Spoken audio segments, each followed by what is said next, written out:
J'en ai eu plusieurs, je les ai beaucoup aimés. Ils m'ont peut-être rendu malade, je les aime encore un peu. C'est comme ça, c'est comme on est.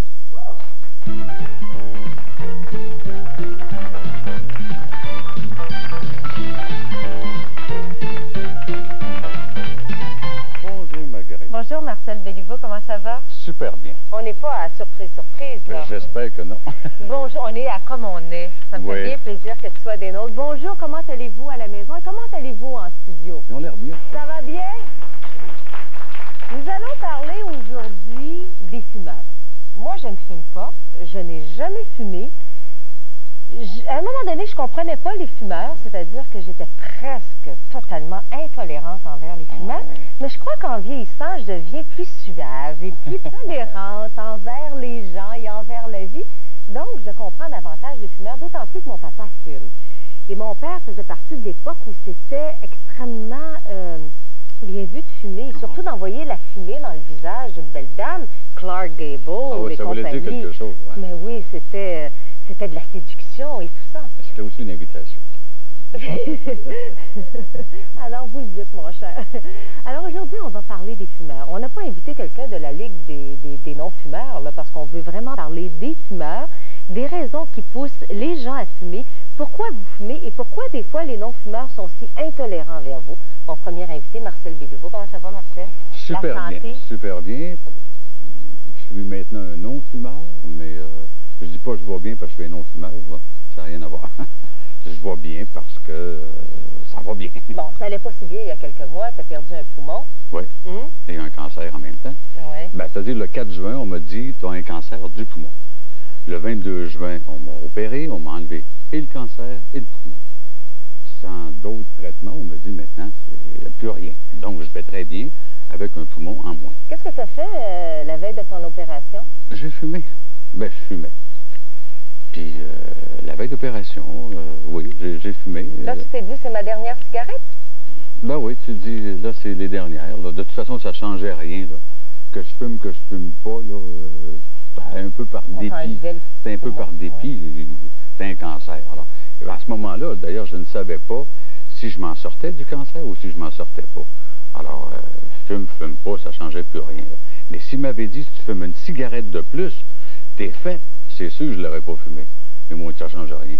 Ben, tu sais que moi, j'ai été tellement étonnée. Mon père a été hospitalisé à un moment donné à l'hôpital Saint-Luc. Et au 8e étage, ce sont des gens qui ont des problèmes d'artères, de cœur. Il y a même des gens qui sont atteints de la maladie de Berger, qui est une maladie assez rare, mais qui fait en sorte que lorsque tu fumes, la nicotine va dans ton système, puis amputation. Moi, j'ai vu des gens qui fumaient la veille d'une opération pour une amputation. C'était pas la première amputation. Des fois, ils étaient rendus à la 3e amputation. Et les gens continuaient de fumer. Qu'est-ce qui pousse quelqu'un à fumer autant? Ouais, mais là, attention.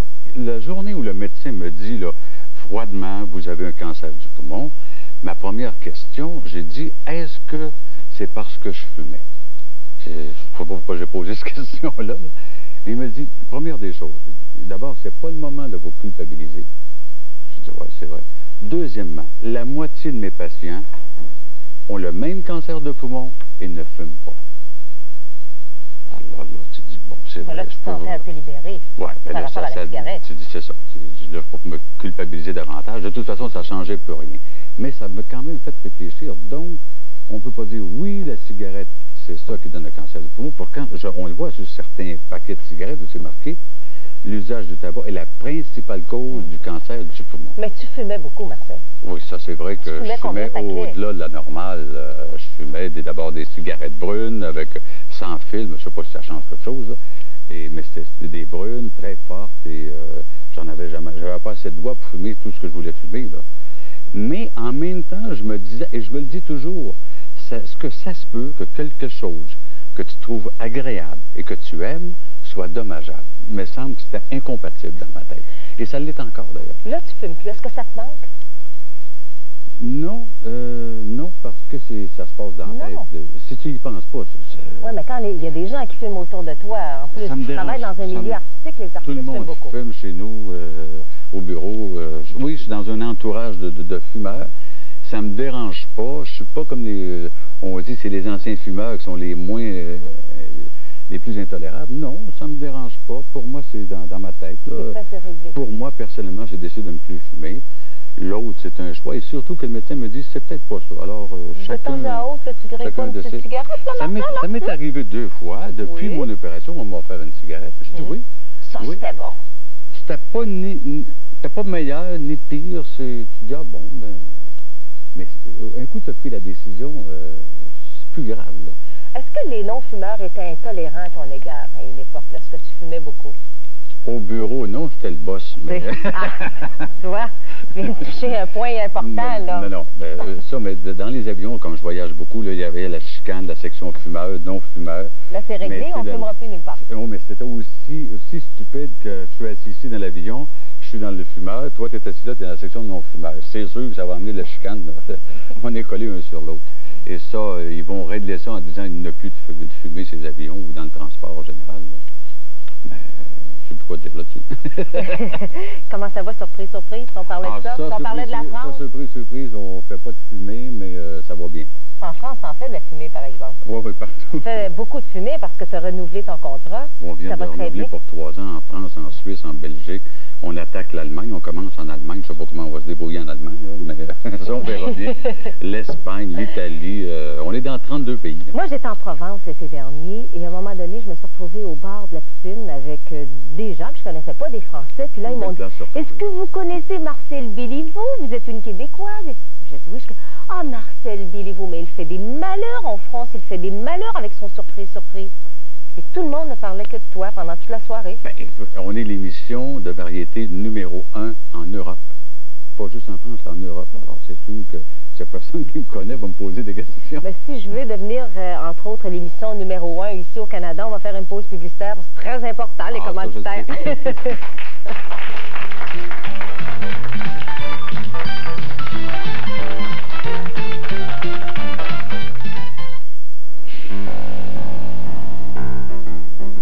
Paris, 29 ans, représentante service clientèle. À son avis, les employés du service clientèle de la Banque de Montréal disposent maintenant d'une bonne marge de manœuvre. Évidemment, disait-elle, on ne peut pas prendre toutes les décisions au comptoir, mais on peut quand même régler plusieurs choses sans être obligé de se référer constamment à nos supérieurs. À la Banque de Montréal, au-delà de l'argent, il y a les gens.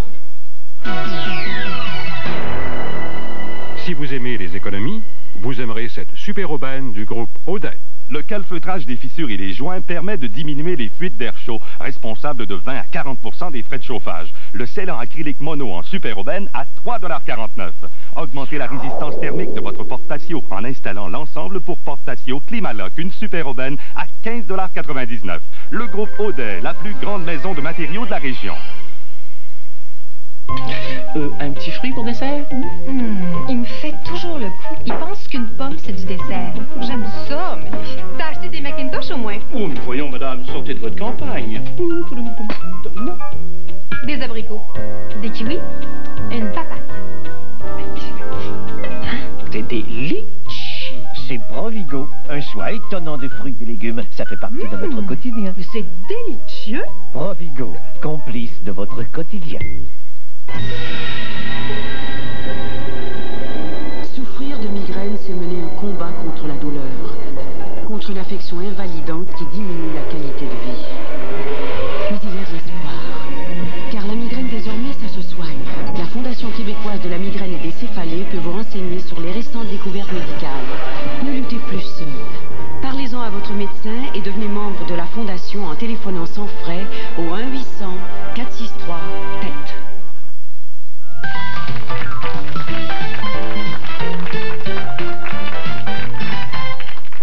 En compagnie de Marcel Béliveau et des autres invités que vous allez connaître aussi. Marcel, as-tu déjà fumé le cigare, la pipe? Là, ben, la pipe, moi, Plus jeune. Le calumet de paix. D'ailleurs, j'ai commencé par la pipe, mais j'avais été tellement malade que j'ai jamais refumé la pipe. Après ça, le cigare, oui, des fois, en jouant au golf, il y a beaucoup font ça d'ailleurs. Parce qu'à une certaine période de l'année, il y a des moustiques au golf. Alors, qu'un cigare, ben, il est toujours allumé, ça fait de la fumée. Puis, et les moustiques vous embarrassent pas? Ben, c'est ça. Vous embarrassent moins? Avec le cigare, ben, il se tienne plus loin. Ça sent trop fort. Même les moustiques, ça tienne loin. C'est ça qui est un peu l'idée. Ou je ne sais pas, puis en plus, c'est un endroit, le cigare, tu fumes pas ça au restaurant, puis partout. Alors, au golf, c'est en déjà plein eu un air. restaurant. Oui, ben, justement. C'est difficile d'aller voir le client, dire, veux-tu arrêter de fumer ton cigare? Hein? Oui, mais dernièrement, je suis dans un restaurant où, justement, la table à côté fumait le cigare, j'ai changé de place. Parce que là, t'as beau être un ancien fumeur ou même un fumeur, là, c'était trop, ça. Difficile, la tolérance, parfois. Hein? Écoute, je vais aller retrouver des gens qui... Ben, je vais y aller, je t'accompagne. Ben, viens-t'en. Viens-t'en. Monsieur Luc Dumulon. Monsieur Dumulon est coordonnateur pour le Québec pour la Société de la liberté des fumeurs. Là, je voulais pas passer devant vous, mais et je vais m'asseoir. Ah oui? Ben, bon, tu pourrais t'asseoir à côté de moi, ne me dérange pas. Ben oui, viens t'asseoir. Comme ça, on a vu ta belle chemise. C'était ça l'idée. Ça fait un beau défilé de mode. Et monsieur Claude Richard. Monsieur Richard, bonjour. Bonjour. Qui est cadre dans une entreprise à Victoriaville. Exact. Vous fumez depuis 30 ans. Oui. Et vous aimez ça? Et j'aime fumer. Qu'est-ce que vous aimez là-dedans? J'aime le goût. J'aime le geste. Vous aimez le geste? J'aime le geste. J'aime avoir de quoi dans les doigts. J'aime le style du fumeur. Parce que ça a quand même un style, un fumeur. Ça a quel style? Ben, ça a, je sais pas, quand on fume, on a l'impression d'avoir de quoi dans les mains. Et on sait où se mettre les mains. Voyez-vous, je fume pas, puis j'ai quelque chose dans les mains, là, M. Richard. Hein? Exactement. Tandis qu'un fumeur a toujours une cigarette ou presque. Et il n'y a pas de problème avec ses mains. Le tabac a une importance pour vous? Ah, énormément. Énormément, parce que ça a du goût. La gitane, aimez-vous ça? Ah non, ça, je l'aime pas. Non. Parce qu'elle sent pas bon. Ça, j'aime ça. J'aimais ça. J'aime l'odeur de la gitane. J'en ai fumé des gitanes, arrête. Ça, vous aimez pas ça? Non, je n'aime pas ça. Je n'aime pas non plus la senteur d'un cigare qui est fort, qui sent mauvais. Ça, j'aime pas ça. Il y a des cigares qui sentent mauvais? Ah oui, il y a des cigares qui sentent mauvais. Est-ce que c'est difficile quand on est cadre dans une entreprise? Maintenant, on n'a plus le droit de fumer au travail. Je crois qu'il y a des fumoirs, il y a des endroits pour les fumer. Au travail, dans le travail que je fais, moi, les gens peuvent fumer. Je suis dans le domaine des quincailleries. Et les gens peuvent fumer, mais la cigarette. J'ai eu, à un moment donné, une plainte d'un client qui se plaignait d'un commis qui fumait le cigare, qui trouvait très déplaisant cette senteur-là. Et la semaine suivante, j'ai reçu une lettre de cette personne-là me faisant une plainte officielle écrite de le dire, avertir mon personnel de ne plus fumer le cigare. Alors, je me suis reviré de bord et j'ai été voir la personne en question. Et j'en ai discuté avec lui. Avec beaucoup de diplomatie? Oui, et c'est un sujet qui est très spécial parce que tu sais pas un peu vers quoi ou comment approcher cette personne-là. Parce que cette personne-là va se sentir brimée dans ses propres droits. Tu dis, écoute, tu m'empêches de fumer, oui, mais c'est qui nous fait vivre? C'est notre client. Alors, on doit respecter notre client au plus haut point. Alors, comment a-t-il réagi? Il a dit, ah non, ça restera pas là, je vais aller plus loin. Puis j'ai dit, écoutez, je pense que c'est pas ça le but. Moi, je te permets de fumer encore, mais la cigarette, les cigares, oublie ça. Je ne peux pas accepter ça. A-t-il obtempéré? Il a obtempéré, oui. Je pourrais dire un pourcentage élevé. À un moment donné, il allait fumer dehors, il allait fumer point dedans. Puis, le pire dans ça, c'est que cette personne-là avait décidé de fumer le cigare pour cesser de fumer. Parce qu'il fumait la cigarette. Parce que moi, je lui ai dit, je te permets de fumer la cigarette. On dit que c'est moins nocif pour la santé, le cigare? Ça dépend. Ça dépend. Je ne suis pas un spécialiste, mais je ne sais pas ce qui est bon ou ce qui n'est pas bon pour la santé, mais je sais que ça a un excellent goût. Et alors, c'est là qu'il m'a fait peur. Il a dit, écoute, dis-moi, j'ai commencé à fumer le cigare pour essayer d'arrêter de fumer, parce que je fumais la cigarette avant. Ben, j'ai dit, là, tu es rendu avec une habitude de fumer le cigare, tu ne fumes plus la cigarette.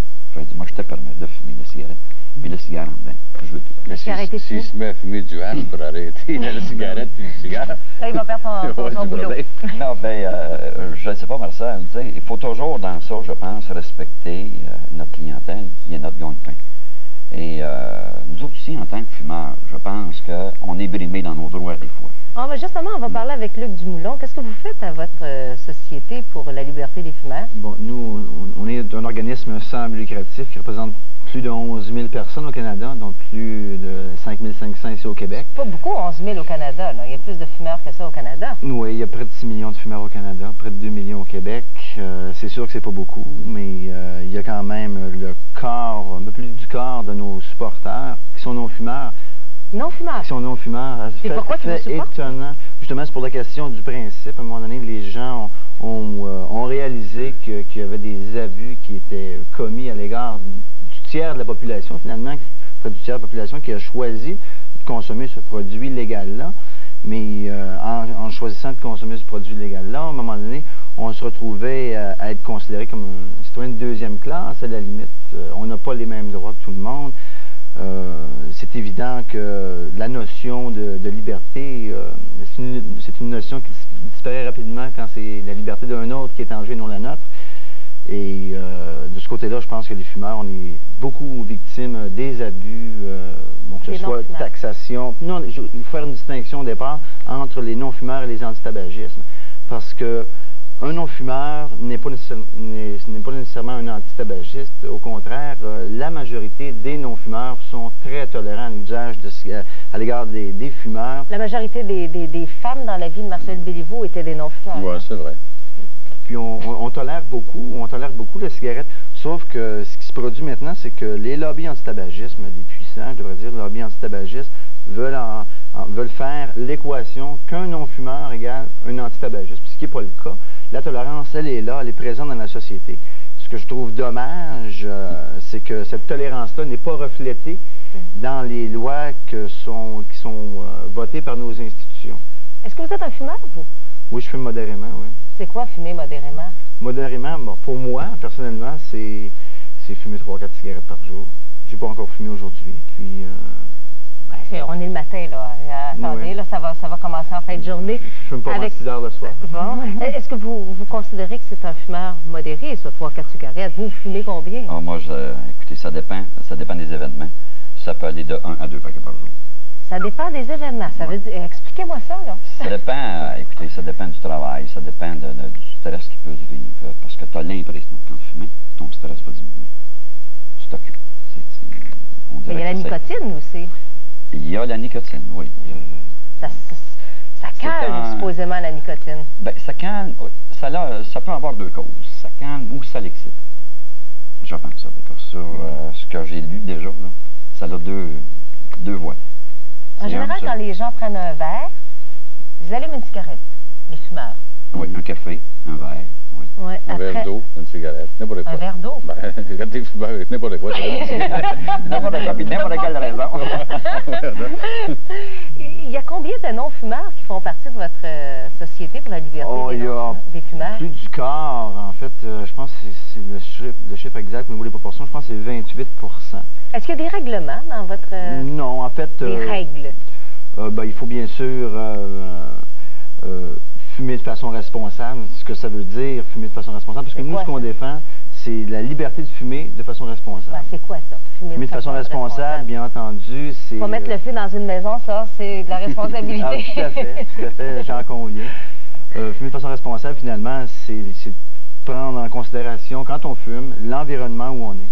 La ventilation, bien entendu, et les gens autour de soi. Je pense qu'il y a moyen de fumer de façon responsable en respectant les non-fumeurs. Moi, j'ai de la difficulté dans une réunion, quand on est présent pendant 2 heures, et que je suis la seule non-fumeur, et que les 7 ou 8 autres personnes fument. Ça, j'ai de la difficulté. Est-ce que vous comprenez ça? C'est la minorité, alors la majorité l'emporte. C'est ça, la démocratie. Ouais, ça veut dire que j'ai pas un mot à dire, hein? C'est ça. La tyrannie de la majorité. Ouais. On en souffre beaucoup, nous fumeurs, la tyrannie de la majorité. Qu'est-ce que vous dites à ça, vous, dans votre Société de la liberté des fumeurs? Nous, on fait la promotion, justement, de la bonne entente, de la convivialité entre les fumeurs et les non-fumeurs. Vous répondez comme un politicien. Vous croyez? Oui, oui. Il est pas pire.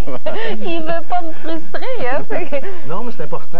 Mais qu'est-ce que vous feriez dans ma situation? Je suis la seule qui ne fume pas, les autres fument, on est ensemble pendant 2 heures de temps. Est-ce que je devrais dire, là, on prend un break, on prend un arrêt, vous pouvez aller fumer, puis après ça, on va continuer la réunion? Je pense qu'il y a moyen de s'entendre entre fumeurs et non-fumeurs. Avec les gens avec qui vous travaillez, vous les connaissez, vous êtes à même de juger ce qui est possible de faire. Quand une réunion de 7, il y a un gars qui ne fume pas, la réunion n'avancera jamais. Bon, ben écoutez donc, je vais vous donner l'adresse pour nous écrire, voyez-vous?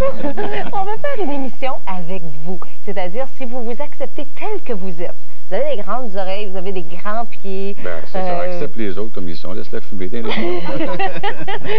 avez envie d'être invité à notre émission. On va faire une émission avec vous et pour vous à Comme on est, case postale 277 Trois-Rivières, G9A5, G3. Et vous nous téléphonez, mais pas pour nous dire que vous vous acceptez. Vous nous téléphonez pour venir en studio comme nos invités aujourd'hui pour assister à cette émission. Alors, vous entrez en communication avec Micheline.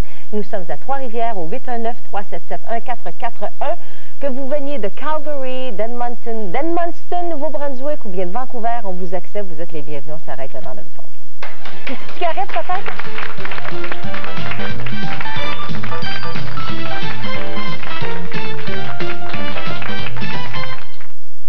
Il y a quelque chose ici qui est vraiment spécial. Un succès canadien, ATS Aérospatiale. Ici, on travaille sur la fine pointe de la technologie. C'est vraiment excitant. Oui, nous vendons des bonnes idées. On crée des produits de fine pointe tous les jours.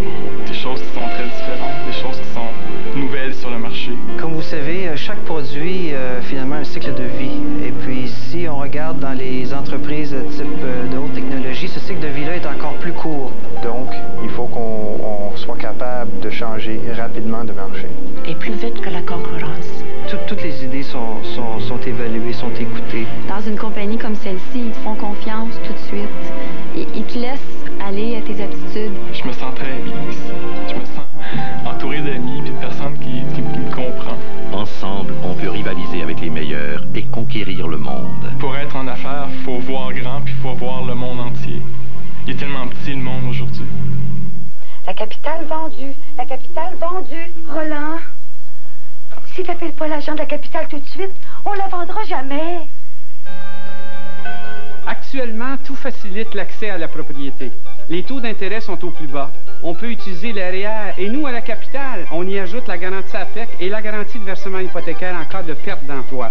Bref, on investit jusqu'à 1 200 $ pour vendre votre propriété. Pour profiter de cette offre, composez le 1-800-361-9590.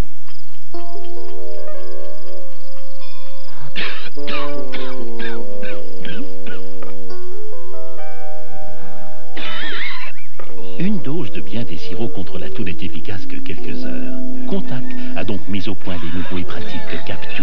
Chaque capelet donne jusqu'à 8 heures de soulagement sans somnolence. Cela peut vous permettre de passer la journée sans tousser et la nuit à dormir. Les nouveaux Cap2 DM de Contact soulagent tout le jour, toute la nuit.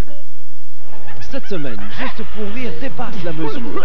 Un lion gigantesque bondit sur moi. Il se trouve que tout ça est très exagéré. Une édition légèrement extravagante, mettant en vedette Serge Grenier, Patrick Huard, Michel Noël, Claudine Mercier, Michel Courtemanche et Guy Richet. Il y a moyen de bien s'exprimer tout en parlant de croque. Daniel Lemire préside ses nouvelles contorsions verbales Juste pour rire, dimanche 19h30.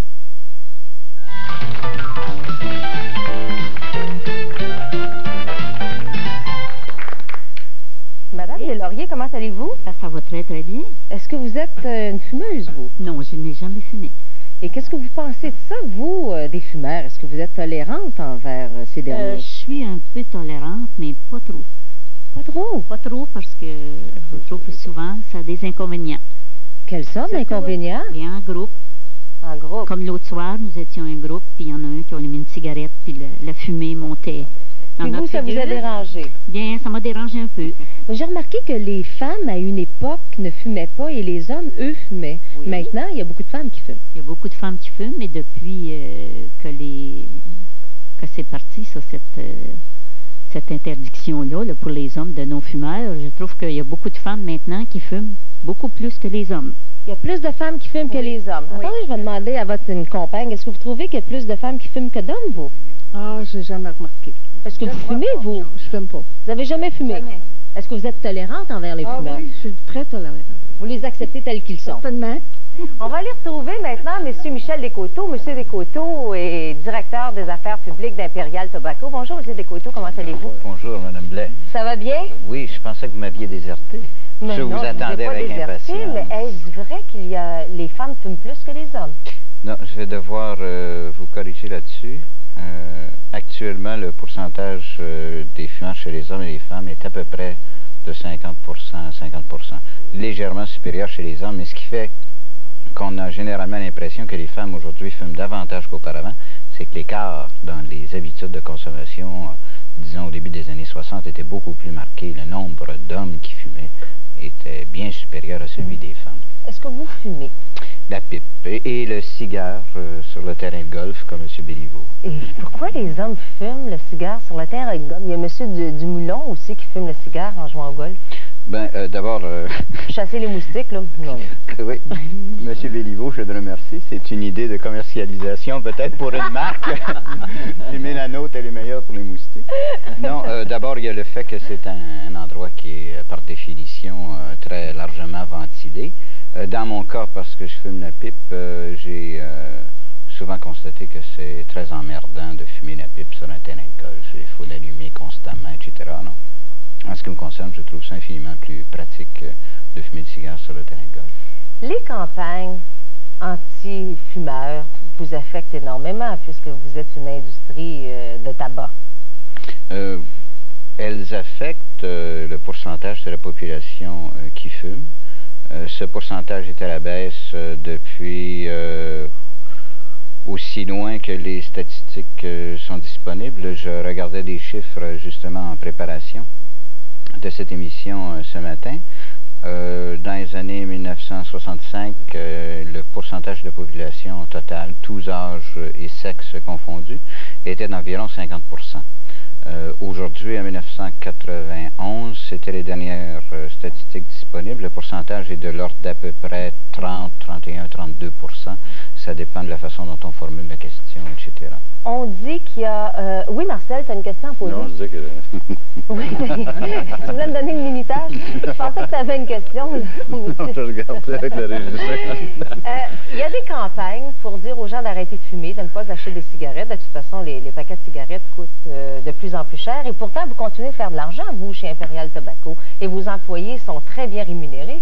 Oui, absolument. Il faut dire, d'abord, c'est M. Dumoulin qui le mentionnait tantôt. Vous savez, il y a 6 millions de fumeurs au Canada. C'est pas un marché négligeable. C'est très important.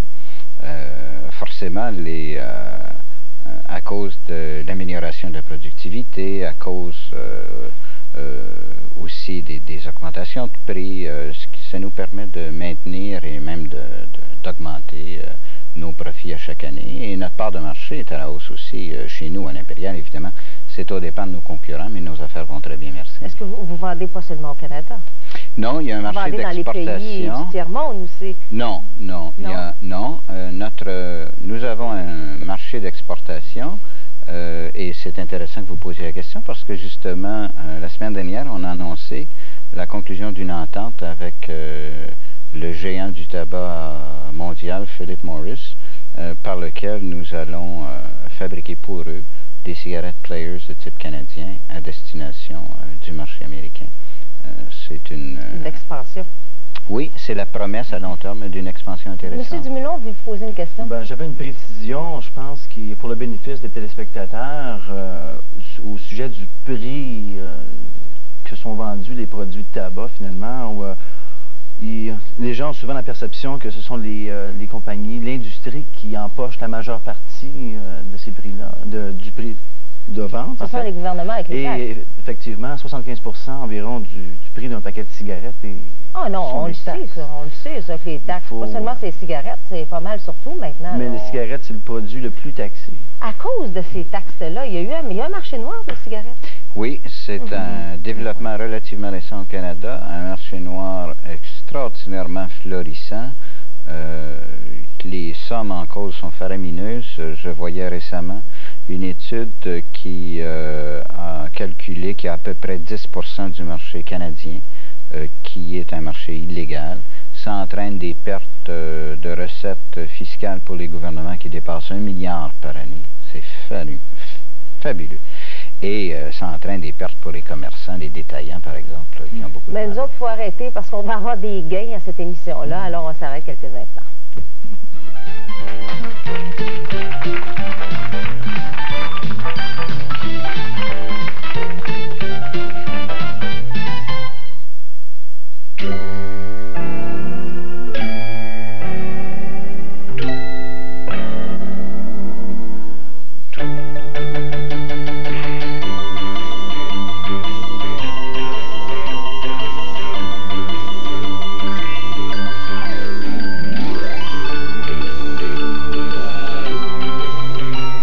La Lumina bébé de Chevrolet.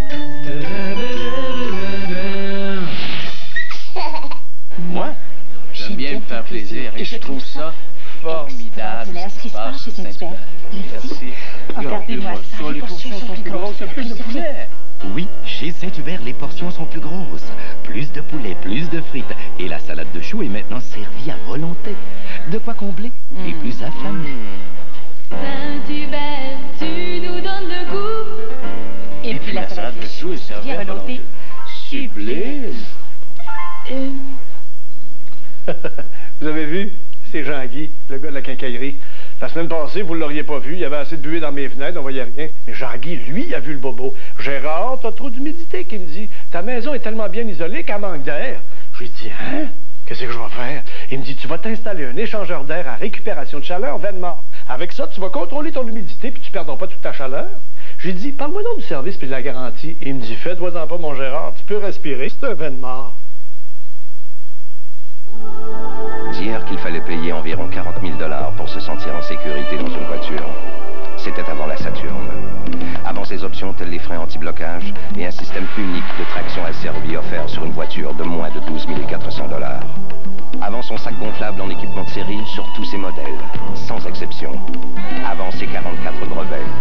Désormais, la sécurité n'est plus un luxe, c'est une priorité. Saturne, l'automobile réinventée de toutes pièces.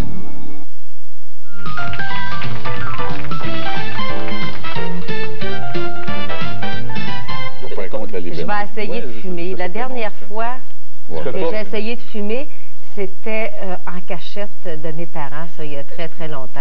Je vais essayer. J'ai pas le droit de fumer. Tu peux pas fumer dans un établissement. Ça te fait poigner aujourd'hui. Est-ce que j'ai du temps? Non. C'est parce qu'il te manque de pratique, Marguerite. C'est comme la rocher. Bon, j'ai pas le droit de fumer ici. Alors, Daniel Brouillette, qui est producteur délégué à bord de cette émission-là, c'est un fumeur. Il dit que c'est un petit fumeur. Moi, je peux vous dire que c'est un gros fumeur. Non, c'est un petit fumeur.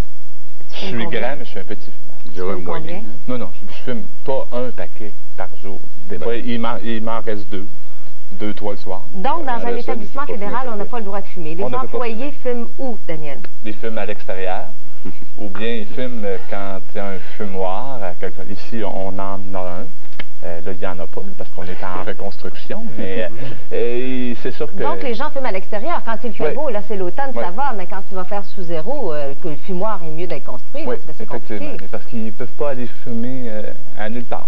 Ce qui est tout à fait ridicule en passant. Je pense que c'est là que ça lui donne raison, la liberté des fumeurs. Le tiers de la population, comment on traite le tiers de la population, finalement, qui a décidé de consommer ce produit-là, on les envoie fumer dehors. Mais non, c'est pas ridicule. Parce que c'est tout à fait ridicule. Non, moi, c'est pas bon pour la santé. Changer de chaise, va t'asseoir là. Non, c'est pas ridicule. Bon, mais avant de vous disputer, je vais présenter M. Terrence McGurty. M. McGurty, vous êtes un fumeur. Oui. Est-ce que vous êtes un gros fumeur? Oui, 2 à 3 paquets par jour. Bon. Vos filles fument? Oui. Et puis là, vous êtes en chicane avec une commission scolaire. Oui, exactement. Qu'est-ce qui arrive, c'est que ça a commencé avec ma plus vieille en 1990. Poigné une journée de détention, puis avec un dicté de 300 mots à écrire sur des dangers de la cigarette. Moi, j'ai dit, c'est pas une valeur, mais où est-ce que tu étais quand tu fumais? Elle dit, le bord de la rue, sur la propriété de la ville de Sainte-Anne-de-Bellevue. J'ai dit, ben une valeur, mais le dicté, là, tu diras aux directrices de l'école, il n'y aura pas de dicté puis pas de détention. Donc, parce qu'elle fumait à l'extérieur de l'école, mais de l'école, on pouvait l'avoir fumée, elle a été pénalisée. Oui. Puis l'année ensuite, en 1991, c'est ma plus jeune. Encore de même endroit, c'est comme un genre de traverse à piétons qui traverse 2 propriétés pour aller rejoindre un petit parc. même pas sur la propriété de l'école. La directrice a sorti de l'école, a suivi ma fille jusqu'à cette petite parc-là, puis a dit, toi là, t'es suspendu pour une journée. Puis c'est là que j'ai fait mes lettres à la commission scolaire. Je me suis débattu avec eux autres. Finalement, ils ont nommé un comité de 3 personnes, 2 assistants directeurs généraux, plus un représentant des parents.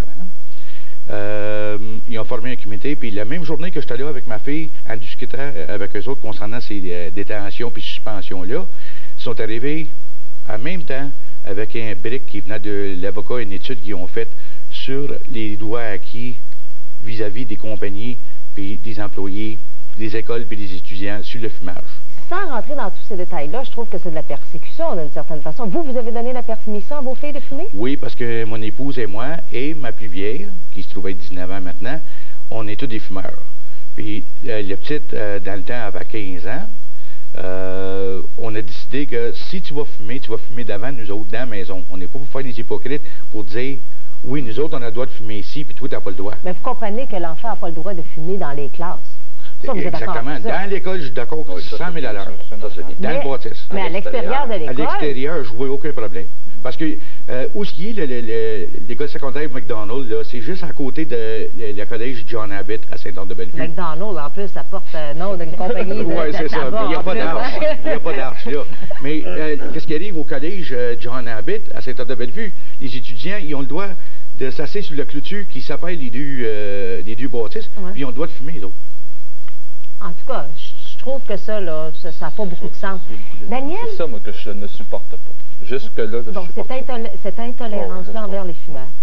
Toi, en tant que cadre et en tant que producteur délégué, puis on sait que les gens dans le milieu artistique, les journalistes et tout ça, ça fume beaucoup. Comment tu fais quand tu as envie de fumer, de respecter en même temps la loi de cette bâtisse qui est fédérale, c'est-à-dire de te priver de fumer à l'intérieur puisqu'il n'y a pas de fumoir pour l'instant? C'est dur. C'est très dur. Mais moi, je comprends ça. Mais je trouve ça extrêmement dur. Est-ce que tu fumes pareil?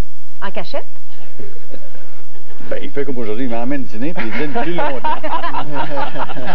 Ah, mais c'est une perte de revenus, ça? Il dîne plus longtemps. C'est ça. C'est une perte de revenus, ça? Parce que, tu sais, son réalisateur fume, son régisseur fume, 2 de ses cinéastes fument, tout le monde fume. Ces recherchistes fument.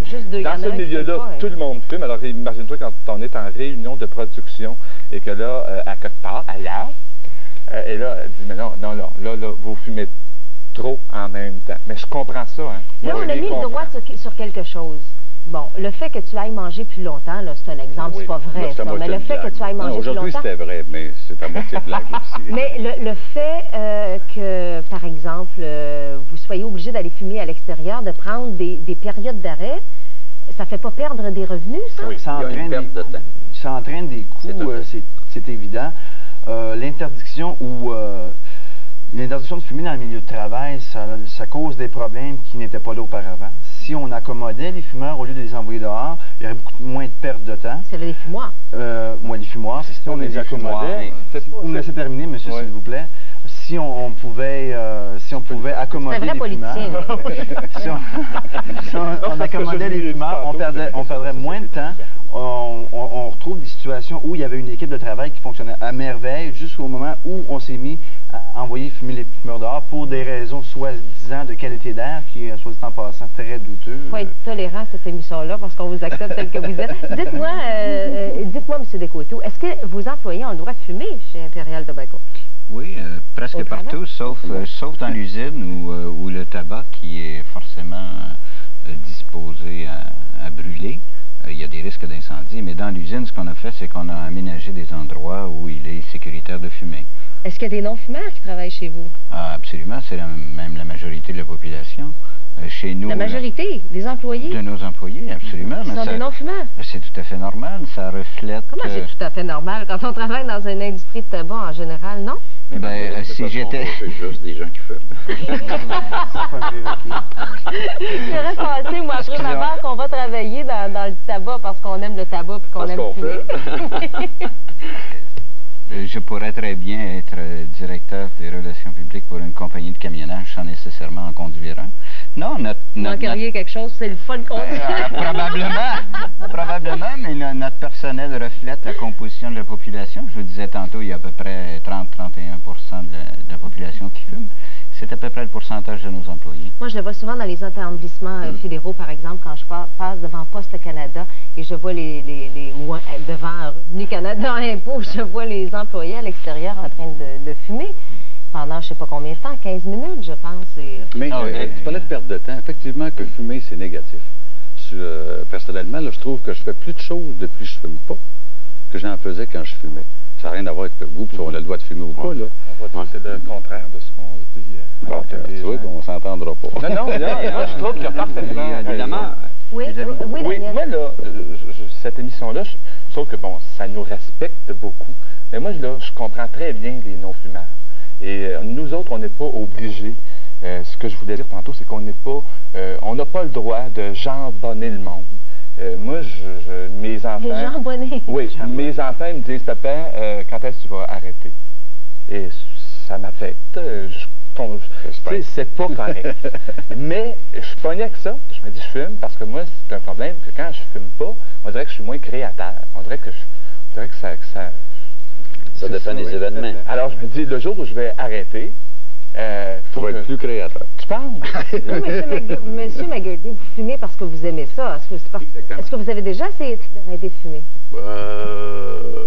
À part des petits séjours à l'hôpital, non. Vous avez donné la permission à vos filles de fumer. Elles étaient pas mal jeunes. 15 ans. Vous vous êtes pas senti mal à l'aise avec ça? Oui, un peu. Un peu. C'est normal. Je voulais pas qu'ils fument. J'ai dit, écoute, sens-tu que tu es obligé de fumer? Puis, les autres, ils ont dit, ben, tous mes amis fument. Ne fumez pas ça, c'est pas bon. Tu peux pas fumer. Tu peux pas. Je voulais vous dire qu'on va éteindre l'émission parce que c'est déjà la fin. Tu peux pas. Regarde-moi là. C'est fini, alors. Moi, je vous remercie, messieurs, d'être venus. Je vous donne rendez-vous demain, même heure, à une autre émission comme on est. On vous accepte, les fumeurs, comme vous êtes. Et c'est ce qu'on veut.